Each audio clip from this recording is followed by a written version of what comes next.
Your song is done, it's mixed, it's mastered, but wait a second. In this video, I'll show you 10 things that you need to consider before bouncing your final song. And if you spot any quote-unquote errors while you're using this checklist, have it fixed. But first, a word of warning. Don't get too caught up in the details. Fix the real issues and let the minor glitches sail. Let's go! I'm Subphotic and I'm passionate about helping music makers get as much music done as possible with as good a sound as possible. And the first item on this checklist would be the headroom. Make sure that before you release your song, you have at least a decibel or so of headroom before the peaks hit the ceiling, and that's -1 at the peak meter, as you can see here. Some operate with -0.5, some like -0.3, but the most important thing is that your signal don't peak. It can make nasty distortions and artifacts that you don't want in your song. And if by the off chance you find that your song peaks at some point, you can fix it. You can fix it either by automating and turning down that specific part of the song that is peaking, or you can go back to the mix and fix it there. But I think in this case, the most easiest thing is to just fix it with automation on the stereo file. Second item on the list, loudness. Check that you have sufficient loudness on your track, but at the same time you want to retain some dynamics. So there's a sweet spot on every song how far you can push the limiter before you squeeze the dynamics too much. You want to have some dynamics intact, but on the other hand you don't want it to be too quiet either, because compared to the other songs in a playlist or in an album, the song doesn't present itself well when it sounds quieter than the others, because our ears tend to favor loudness over dynamics, for example. So find that sweet spot. In my experience, that's between -10 and -8 RMS. RMS stands for root mean square and is the average volume. And if you think it's too quiet, you can always insert another limiter and push it a bit further. But the best thing you can do is to go back to the mix and fix it there. Put an extra limiter on each bus, on the drum bus, on the bass bus, on the instruments bus, on the vocal bus, and squeeze the dynamics there instead of squeezing them all together on the stereo bus. That's my advice. Next up, the third item on the list is to check the waveform. The waveform can give you a lot of hints on what's going on with the track. It's a visual representation of the audio. If you see some spikes at the waveform, it might be an indication that something wrong is happening. It doesn't necessarily mean that anything is wrong, even though something strange is indicated, but it's always good to check, and then you can listen back with a fresh pair of ears and see what's going on. And maybe you find that it's peaking right there where the spike is. Who knows? But you should check it out. And if you discover some errors, refer to item number 1 on the checklist. If you had any value out of this video so far, hit the like button. I would really appreciate it. Next item on the list is mono. Check your song in mono. Check how it feels, how it sounds.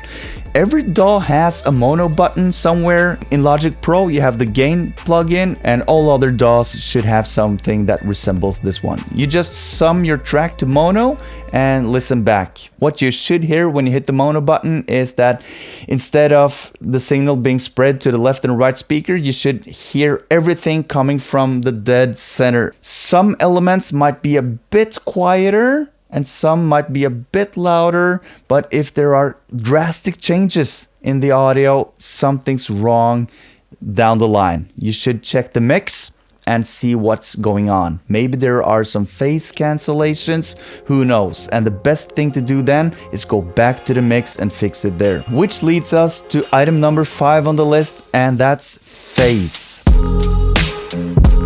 Check the phase, and it's easily done by using a correlation meter like this one.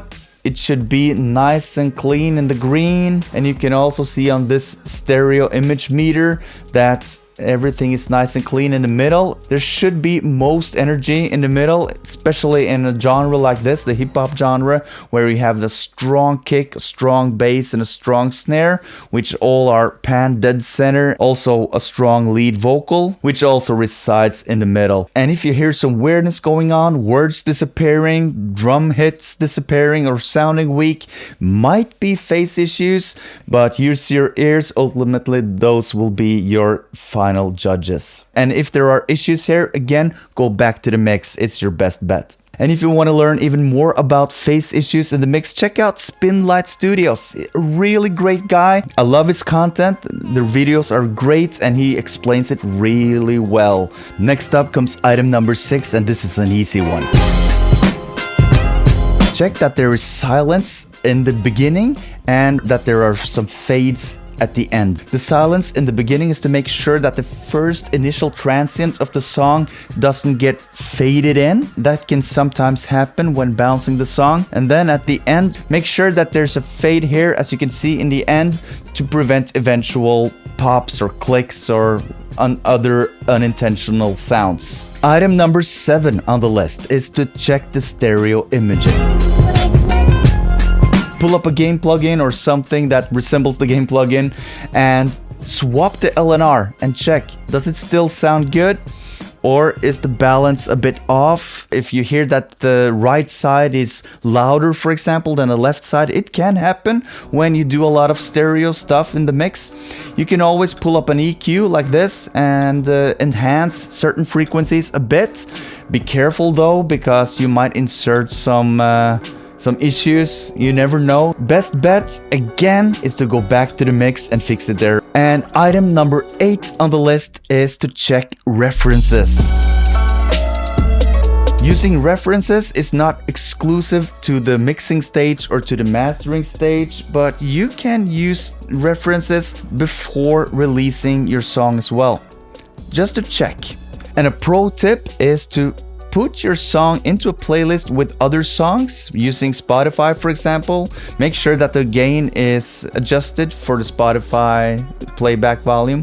Maybe you have 3 or 4 songs there in addition to your own, and then you can check it out. Do you hear some differences? Anything that you react upon in the context of the other songs? So that's a pro tip right there. Atcha. And whatever you hear that sounds strange or weird, you can always go back and try to fix it, either in the mix or at the mastering stage. And now comes the 9th thing that you should consider before releasing your song, and that is to test the mix in different environments. The most famous environment to check your mix in is in the car. And that's not because the car always have the best speakers, but because we often listen to music in the car. So we are quite accustomed with how music sounds in our cars. So therefore the car test has become so famous. So check it in your car if you have one, but if you never listen to music in a car and you borrow a car just to check the mix, it makes no sense. Check your song in familiar environments such as AirPods, your phone speakers, your laptop speaker, the speaker system in your living room, a Bluetooth speaker, and so on and so forth. Do several tests in different environments.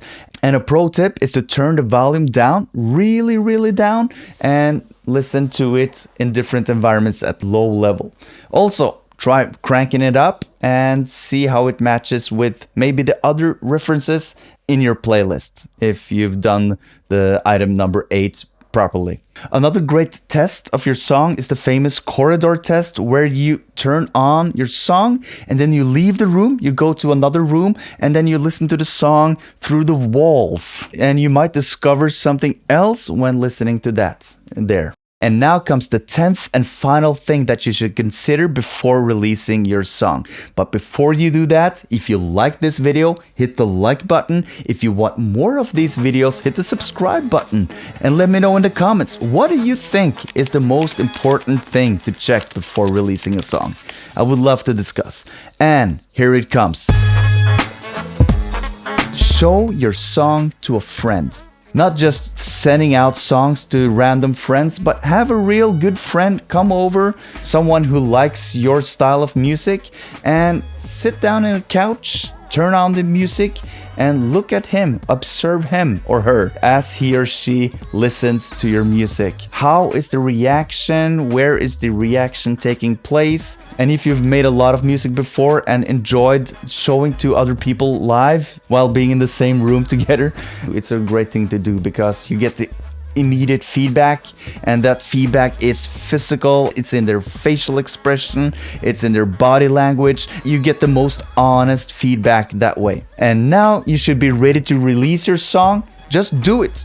Hit release, go to DistroKid, upload your song, go to SoundCloud, go to YouTube, upload your song everywhere and post it on social media, post it to your email list if you have it, and pat yourself on the shoulder because you've done a great job. And in my opinion, the greatest job of all is to actually release your song. Just letting go of your song, release it to the world, and just rinse and repeat. And that's what you should do right now. After releasing your song, you should go and check out this video where I show you how I make a sample-based beat from scratch. You should check it out. And if you're still watching, thank you so much. I really appreciate you hanging out with me. And I can't wait to see you in the next video. Peace!